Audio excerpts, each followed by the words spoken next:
Hi guys, Absolute Duelist here, coming at you with a new Yu-Gi-Oh video, and in today's Yu-Gi-Oh video, as you can see, we have a match. We have a match between Floowandereeze and also Spright. My Spright versus my mate's Floowandereeze from locals, and it looks like I lost the dice roll, I think, so the Flunder player is actually going first, starting off with the D-shifter and then going into a pot of duality, looking at the top three and taking a map. You go ahead and activate the map because that's one of the best cards in the deck, revealing a Robina, which will allow him to banish an Egglin to go ahead and use the Robina to search, and then use the Egglin effect to add it back to the hand, so he can go ahead and get his big level 8 monster.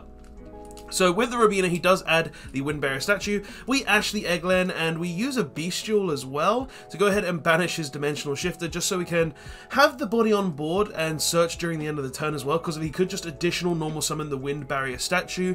So that stops us from using it and essentially stops us from getting that resource, such as the additional big body. So he does eventually get the M-Pen because he did have the spell card in hand that will allow him to gain some life points, and he does gain the life points, goes into an M-Pen, adds the trap card, and he's going to proceed to normal summon the Wind Barrier statue, I believe. No, he does not.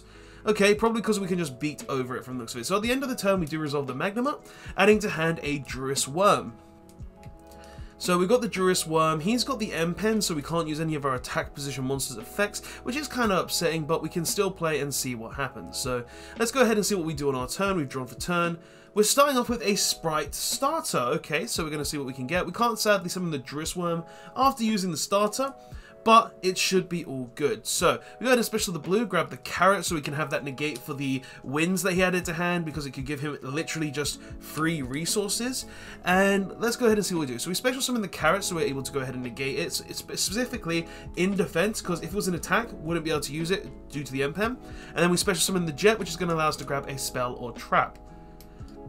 What are we going to grab? Probably a Smashers, I would say here, because that would allow us to remove the M-Pen. So just looks like we're having a thinking what's the best option. Like, I think Smashers. No, we get the double cross. Okay, interesting choice. I think the Smashers would have just been better there, but actually no, we do banish all of our cards, so it's not like we're going to be getting the free resources from it to begin with. And it looks like we're just looking at one of our cards now, just to see, you know, thinking of our plan, thinking ahead, making sure we don't make any misplays.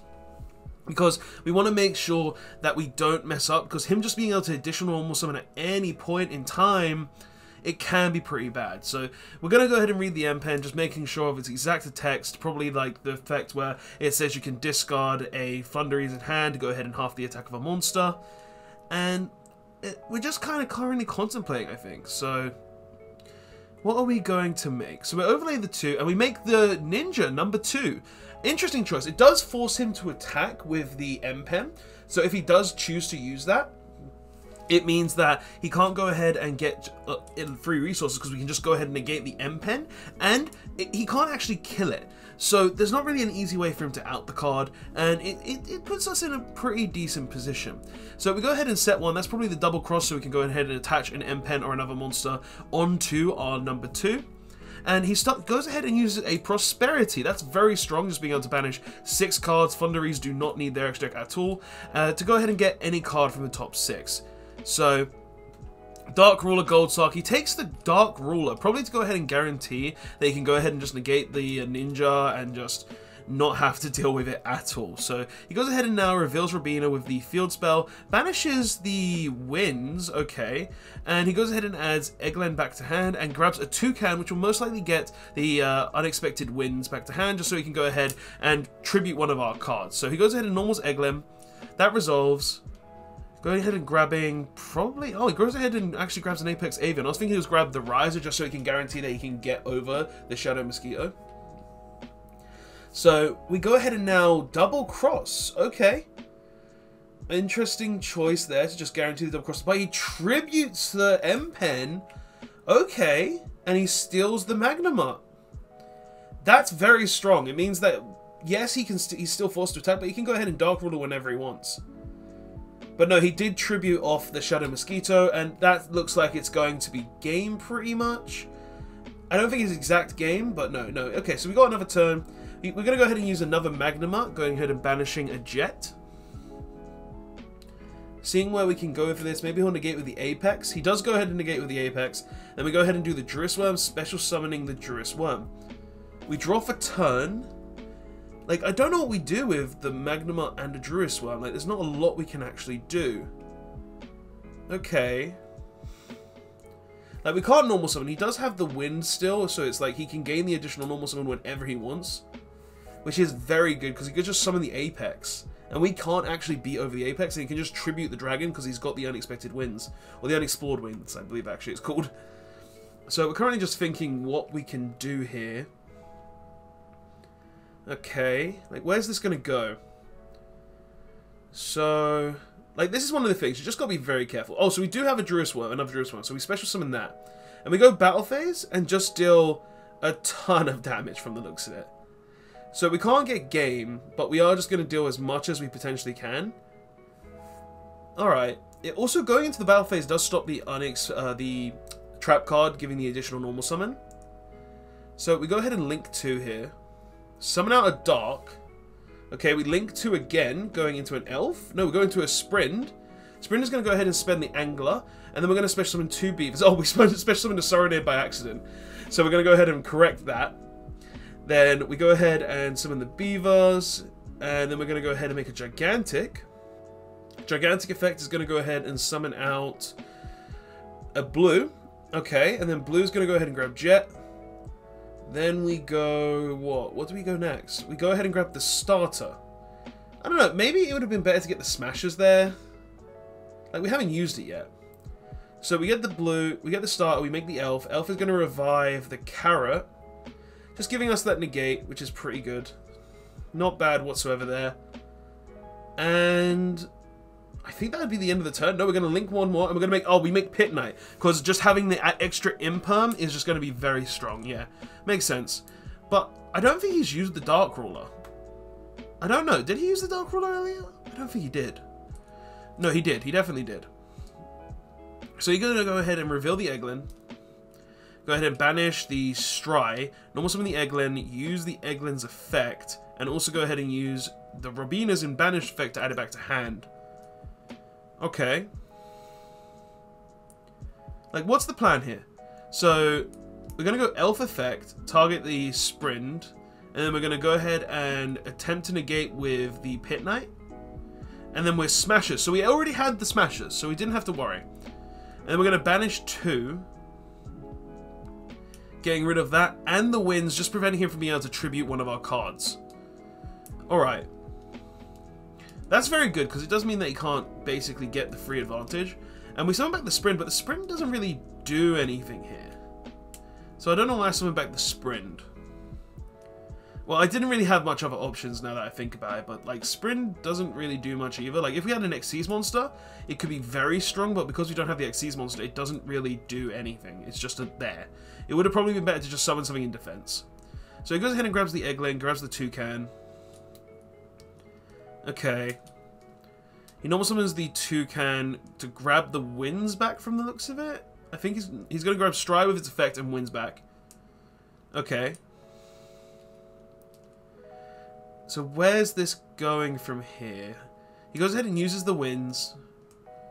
And then uses the trap to additional normal summon. Because he's had that for the entire game pretty much. So he hasn't used that yet. So he's going to do an additional normal summon. We're going to starters. Just so he can't guarantee the using the effect basically. And we're going to summon a jet from the looks of it. Okay, so we summon the jet.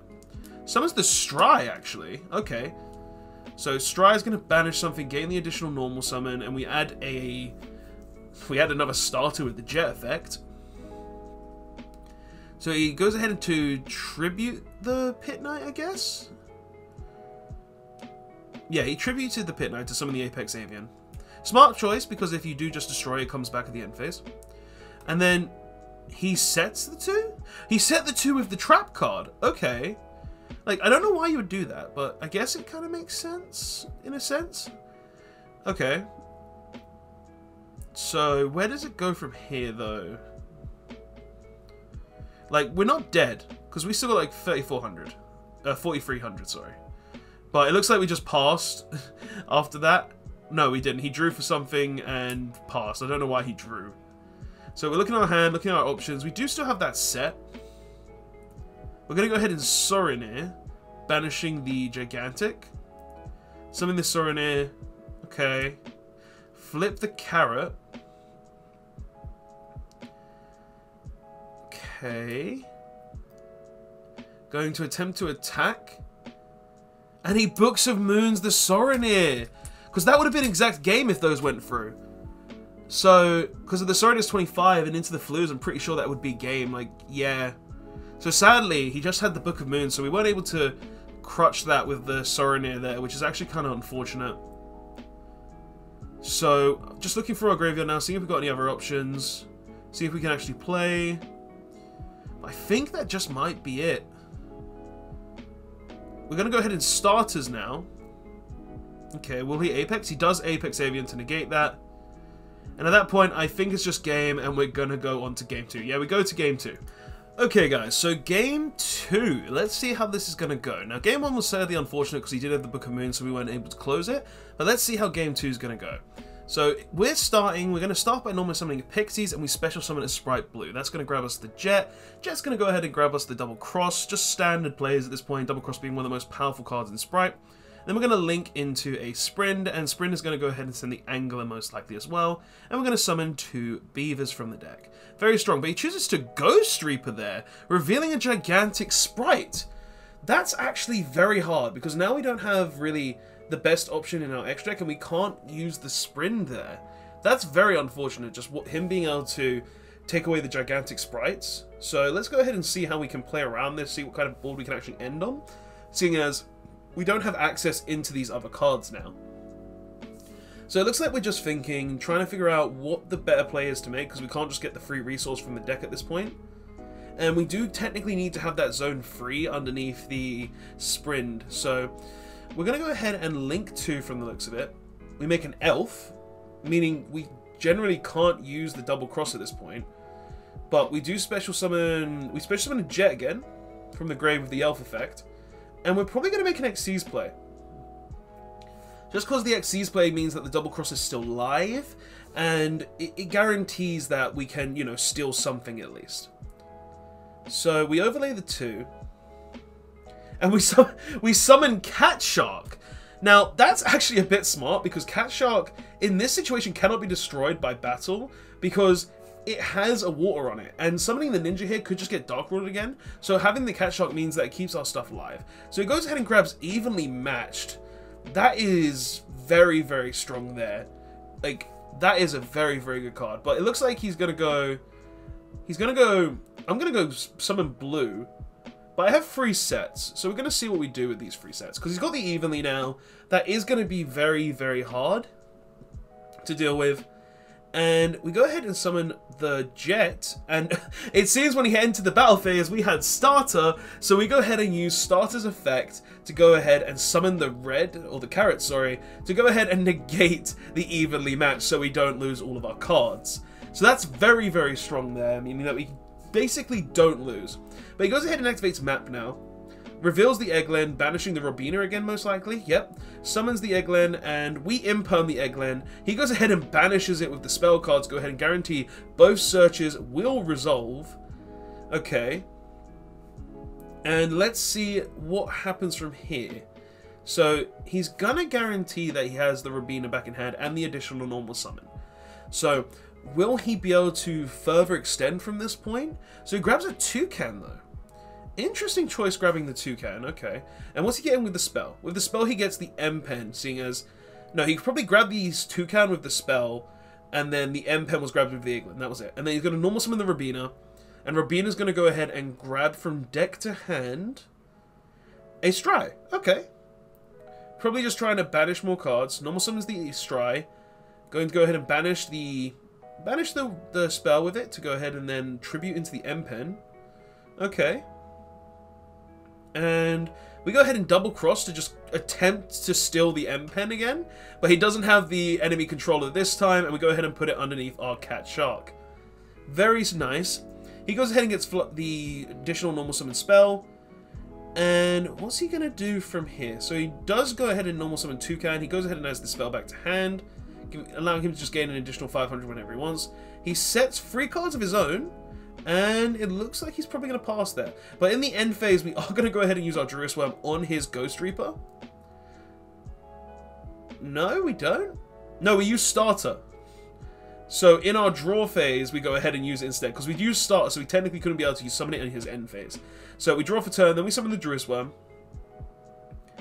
And we special summon Jet. Okay, so Jet's going to go ahead and grab us something. What's Jet going to grab us? It's going to grab us a Smashers. That's nice just because it's removal at any point in time. And let's see, where's this going to go from here? Because I believe at this point in the match, we were getting pretty close to time. So I had to figure out how to just deal enough damage that, or just win on the spot, that it doesn't go into a draw, or it does go into a draw. So I can't remember exactly how this ended. So we go ahead and use the elf, summon the blue. Okay. So we summon the blue. Blue's going to go ahead and grab us something. Blue grabs us red. That's pretty strong. But where do we go from here? Because we still don't have the gigantic sprite. Like, he banished that, which makes our life very, very difficult. So we can't just instantly get a 3200 monster to double with our cat shark. It's just not free at this point. So it looks like we're linking off our cat shark, actually, to go into a pit knight. Alright, maybe just trying to free up the zones. He goes ahead and uses his Flourishing Wings, banishes one from grave. Goes ahead and adds what? He goes ahead and adds another map. Okay, so he banished the Spright from hand, and then he adds the map. Interesting choice. We go ahead and special summon red, getting that additional monster negate. We overlay the 2, summoning Shadow Mosquito. Okay, interesting choice. He goes ahead and unexplored wins now. Alright, so I'm sure we negate this. We do negate it. And then, what do we do here? We just go battle phase? Yeah, we attack with the Pit Knight. That's 1000. We attack for 2-5. And what's next? We link those two? Okay. No, we link those two. Summon out another elf. Sets 2. Passes turn, and he's just offering the cut because I think he went into the deck. And he's going to go ahead and use map. Goes ahead and banishes that. And then elf effect will trigger with Pit Knight in response. Going ahead and getting the pixies. He's going to go ahead and Rabina, triggering both of the flues in the banish zone. Okay. Goes ahead and grabs the Wind Barrier statue. Interesting choice. Summons Stry. Banishes the M-Pen. Summons the Toucan to get the M-Pen back. Tributes those 2 for M-Pen. You know what? Now that that's happened, it's kind of a mistake. Oh, but he sets the board. Okay. So we go ahead and smashes the M-Pen now. Banishing those 2. And then I think, yeah, that's time on the round, and that was GG. But yeah, that was a pretty good match, guys. Not gonna lie, it does kind of feel unfortunate that it ended on draw, because I feel like it could have gone either way from that point onwards. But good game nonetheless, good match, and yeah, Flu versus Spright, it's a draw. Thank you guys for watching. Later.